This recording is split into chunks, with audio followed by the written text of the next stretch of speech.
Assalomu alaykum qadrli radio tinglovchilar, efirda yangilanayotgan Surxondaryo eshittirishi. Bugun suvning hayotimizdagi ahamiyati, yurtimizda suvni tejash va undan oqilona foydalanish hamda bu borada Surxondaryo viloyatida amalga oshirilayotgan loyihalar haqida ma'lumotlarni taqdim qilamiz.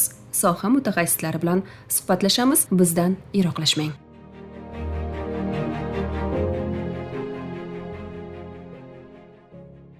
Suv bu hayot manbai, borliqning asosi. Suvsiz hayotni tasavvur etish qiyin. U nafaqat inson organizmining asosiy tarkibiy qismi, balki qishloq xo'jaligi, sanoat va boshqa sohalarning rivojlanishi uchun ham muhim ahamiyatga ega. Suv bor joyda obodlik, baraka va farovonlik bo'ladi. O'zbekiston suv resurslari cheklangan davlatlar qatoriga kiradi. Shu bois suvni tejash va undan oqilona foydalanish bugungi kunning eng dolzarb vazifalaridan biri. Yurtimizda bu borada keng ko'lamli ishlar amalga oshirilmoqda. Zamonaviy sug'orish texnologiyalarini joriy etish, suv omborlari va kanallarni ta'mirlash, aholining suvga bo'lgan ehtiyojini qondirish maqsadida yangi loyihalarni amalga oshirish shular jumlasidandir. Surxondaryo viloyati ham suv resurslarini tejash va undan oqilona foydalanish bo'yicha ilg'or tajribalarni yo'lga qo'ygan. Viloyatda tomchilatib sug'orish, yomg'irlatib sug'orish kabi zamonaviy texnologiyalar keng qo'llanilmoqda. Fermerlar suvni tejashga qaratilgan usullarni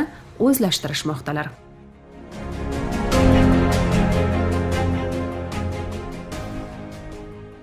Viloyatimizda aholini toza ichimlik suvi bilan ta'minlash ham ustuvor vazifalardan biri. Bugungi kunda Surxondaryo aholisini sifatli ichimlik suvi bilan ta'minlashga qaratilgan loyihalar muvaffaqiyatli amalga oshirilmoqda. Yangi suv inshootlari barpo etilmoqda, mavjudlari rekonstruksiya qilinmoqda. Bu borada davlatimiz tomonidan katta mablag'lar ajratilmoqda. Bu haqda bizga batafsil Surxondaryo suv ta'minoti aksiyadorlik jamiyati matbuot xizmati rahbari O'roqali Diyorov ma'lumot beradilar. Assalomu alaykum. Surxondaryo viloyatida joriy yilning o'tgan davrida barcha manbalar hisobidan jami 186,4 km ichimlik suv tarmoqlari qurildi. 65,1 km tarmoq ta'mirlandi va 133 ta nasos uskunalari profilaktik ko'rikdan o'tkazilib, joriy va mukammal ta'mirlandi. Jamiyat tasarrufidagi inshootlarga 28 ta energiya tejamkor nasoslar o'rnatildi. Ko'cha kolonkasidan foydalanuvchi 4893 ta iste'molchilarning ichimlik suv tarmoqlari xonadonlarigacha olib kiritildi. 13446 nafar iste'molchiga suv hisoblagichlar o'rnatildi. Oqova suv tarmoqlarini samarali faoliyat yuritishini ta'minlash maqsadida 46,1 km kollektor va ichki tarmoqlar gidrodinamik mashinalar yordamida yuvildi. 7 ta nasos qurilmasi joriy va mukammal ta'mirlandi. Viloyatimizdagi 81 ta mahalladagi 26375 nafar aholi ilk bor ichimlik suvi bilan ta'minlandi. Natijada viloyat aholisining markazlashgan ichimlik suvi bilan ta'minlanish darajasi yil boshidagi 65,3% dan 62,2% ga yetkazildi, deydi suhbatdoshimiz. Barcha mablag'lar doirasida olib borilgan ishlar natijasida 81 ta mahalladagi 26375 nafar aholi ilk bor ichimlik suv bilan ta'minlandi. 47 ta mahalladagi 25217 nafar aholining suv ta'minoti yaxshilanishiga erishildi. Natijada viloyat aholisining markazlashgan ichimlik suvi bilan ta'minlanish darajasi yil boshidagi 65,3% dan 66,2% ga yetkazildi. Suv sifati ustidan doimiy nazoratni ta'minlash maqsadida Termiz tuman suv ta'minot bo'limida markaziy laboratoriya ham ishga tushirildi. Bandixon tumani Birdamlik mahallasidagi eski shoxobcha o'rniga zamonaviy aqlli suv quyish shoxobchasi barpo etildi. Bundan tashqari 156 ta suv saqlash hovuzlari, 672 ta suv minoralari yuvilib, dezinfeksiyalash hamda 40 ta suv minoralarini bo'yash ishlari olib borildi. Shuningdek, aholini toza ichimlik suvi bilan ta'minlash maqsadida To'palang suv ombori suvidan foydalanish hisobiga Surxondaryo viloyatining ichimlik suv ta'minotini yaxshilash loyihasi amalga oshirilmoqda. Endilikda bu kabi loyihalar amalga oshirilishi natijasida viloyatimiz aholisining turmush darajasi yanada yaxshilanadi. Kasalliklar soni kamayadi. Qishloq xo'jaligi va sanoatning rivojlanishi uchun qulay sharoit yaratiladi, deydi suhbatdoshimiz.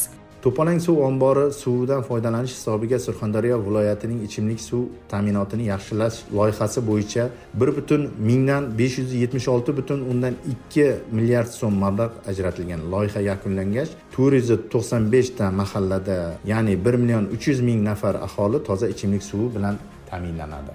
Loyiha doirasida 380,2 kilometr tarmoq, bitta 200 ming kublik quvvatli tozalash inshooti, bitta bosimni kamaytirish inshooti, 11 ta suv saqlash rezervuari qurilishi belgilangan. Bugungi kungacha 153,1 kilometr tarmoq tortildi. Jumladan Sariosiyo tumanida 17,1 kilometr, Denov tumanida 30,1 kilometr, Sho'rchi tumanida 40,9 kilometr, Qumqo'rg'on tumanida 53,5 kilometr, Bandixon tumanida 7,5 kilometr, Oltinsoy tumanida 4 kilometr.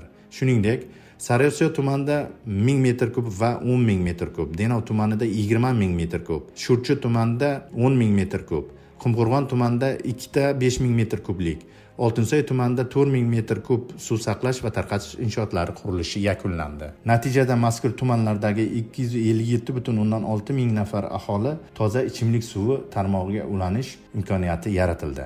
Bugungi kunda To'palang Termiz loyihasi orqali 134,9 ming nafar aholiga suv yetkazib berilmoqda. Bandixon tumanida 10 ming metr kub sig'imli hovuz va ichki tarmoq qurilish ishlari davom etmoqda.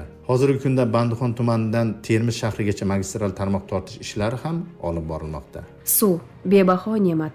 Uni asrash va undan oqilona foydalanish har birimizning burchimizdir. Suvni tejash orqali biz nafaqat o'zimizning, balki kelajak avlodlarning ham farovonligini ta'minlaymiz. Surxondaryo yangilanayotgan, rivojlanayotgan viloyat. Biz viloyatimizning yanada obod va farovon bo'lishi uchun birgalikda harakat qilishimiz kerak. Suvni tejash va undan oqilona foydalanish bu yo'lda qo'yilayotgan muhim qadamlardan biridir. Shuning bilan yangilanayotgan Surxondaryo eshittirishimiz o'z nihoyasiga yetdi. E'tiboringiz uchun rahmat. Kelgusi eshittirishlarda uchrashguncha salomat bo'ling.